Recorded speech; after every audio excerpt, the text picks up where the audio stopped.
Hey, what's up, everybody? Chris Altamirano here from VMaverick.com, and today I'm going to be talking about treating business like a sport. Okay, now if you ever played sports, if you've been an athlete or you know somebody that's been an athlete, you'll know that in order to get better and better and better, you're going to need to train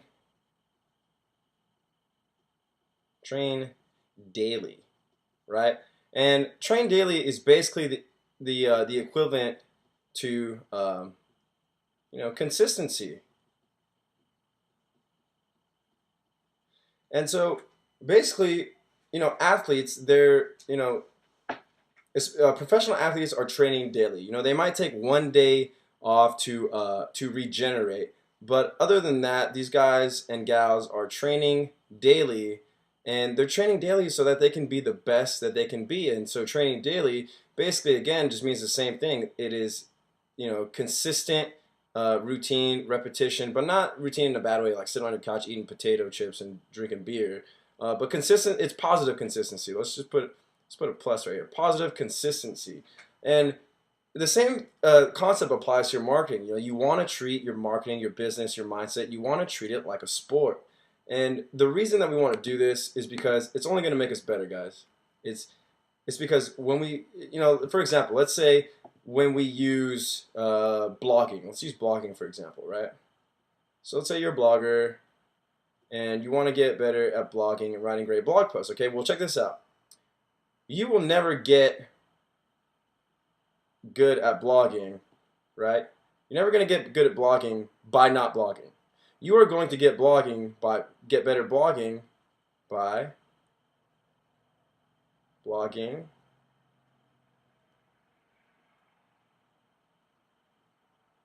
daily, right?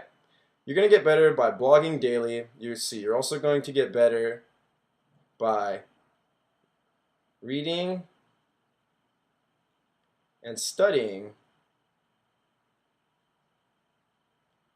copywriting, right? Because essentially what a blog is, or when you're blogging, you are essentially persuading people to agree with you, or you're persuading people to read your blog post. So you're not going to have somebody read your blog post if you don't write a compelling headline.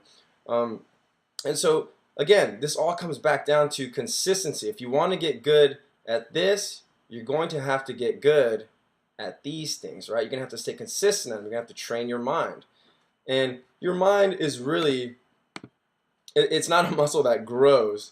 There's actually something, it's like, I believe it's called your basal ganglia. And so let's see, here's your brain, got the little middle part, all their veins and stuff, whatever, what have you. This is a terrible looking brain, by the way. There's this little part in the core of your brain, okay? And this little core part, it's about the size of a golf ball, and this is called your basal ganglia, right? Now, your basal ganglia, let's see, basal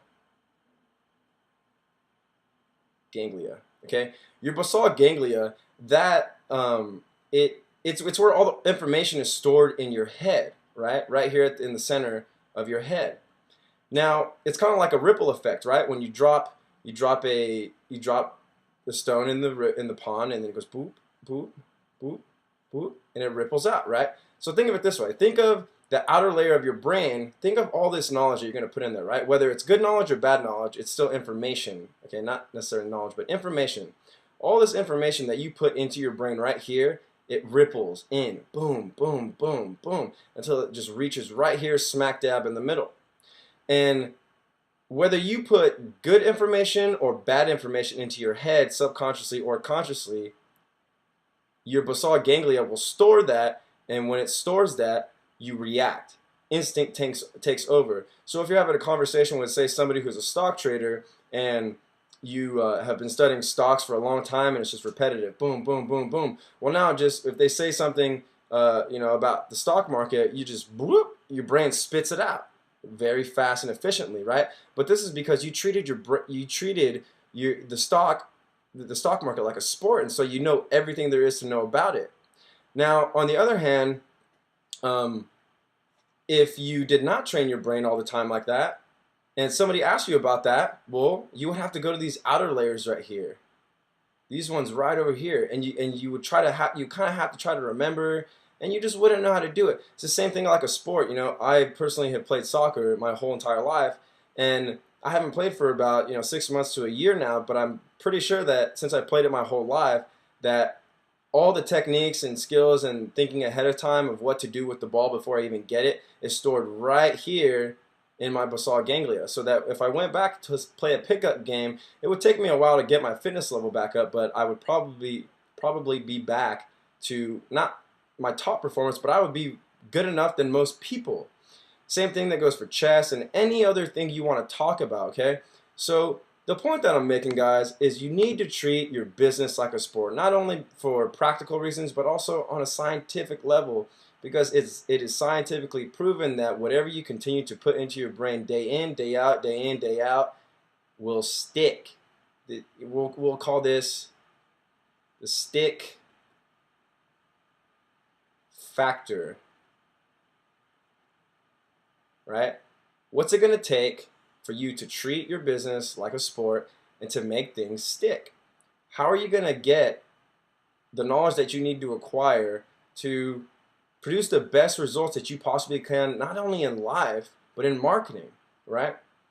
And to kind of wrap this video up, guys, there's one little awesome diagram that I actually learned from watching one of Tony Robbins' videos, and he calls it this little square of influence, right? And so the first part is your belief system, right? And I won't touch on this too fast because again, we are talking about how you should treat your business like a sport, right? So it's belief,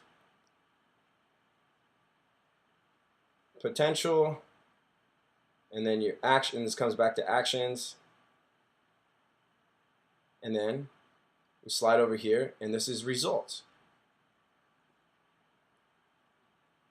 And then it just kind of goes back in the circle, right? So you start with the belief, right? Now, do you believe that you can obtain all the knowledge, right, in the world to be the best marketer or even the best person or the best version of yourself? Would you agree? Yes or yes? Now, if you believe that, or if you don't believe it, it is true, right? Because if you don't believe it, you're not going to have the potential over here. But if you do believe it, then you do have the potential. Either way, you're going to have the potential, right, to take action, right? Because everybody has potential. Everybody has all this up here, right? But it starts with your belief system. And so I believe right here, I firmly believe that you need to treat your business like a sport. You need to be competitive, friendly, fair, but competitive. You need to believe this to the bottom of your core. Then you need to have, when you believe that so strongly, you reinforce your potential. And when you reinforce your potential, you're going to take action, right? Because you can have all the knowledge in the world, but knowledge is not power. Actionable knowledge is power, right? You need to take action. The people that have made a difference in this world are doers, people that have taken action, right? And so when you take action, and let's say you get a positive result, right? Because not even a positive, because any action that you take produces a result, whether it's good or bad. So it's going to come right here, and you're going to get these results in your life. And these results that you get, be them positive or negative, plus or minus, they're going to come right back up here, and they're going to reinforce your belief system, right? But again, this positive or negative should always be a positive, right? It should always be a positive because there's always a positive lesson to take from any action that produces a result, okay? Remember, there are no such thing as bad results. There are only results. And there is always a positive lesson to be learned. Because when you always take the positives, you're going to reinforce this belief system right over here. And again, it's going to give you more potential. It's going to give you to take more action. It's going to get you to get more better results. And you're going to have a better belief system. So massive action right here means better or bigger results, or not even better or guaranteed, but it's going to produce results. And if you don't get the results you want the first time, you try a different approach, and your actions will be different. And when you take different actions, you'll produce different results. Wouldn't you guys agree? Right? Wouldn't you agree?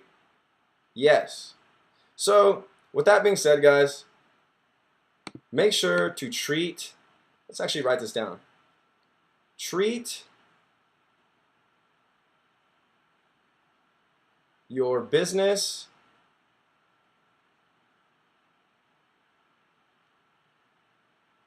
like a sport.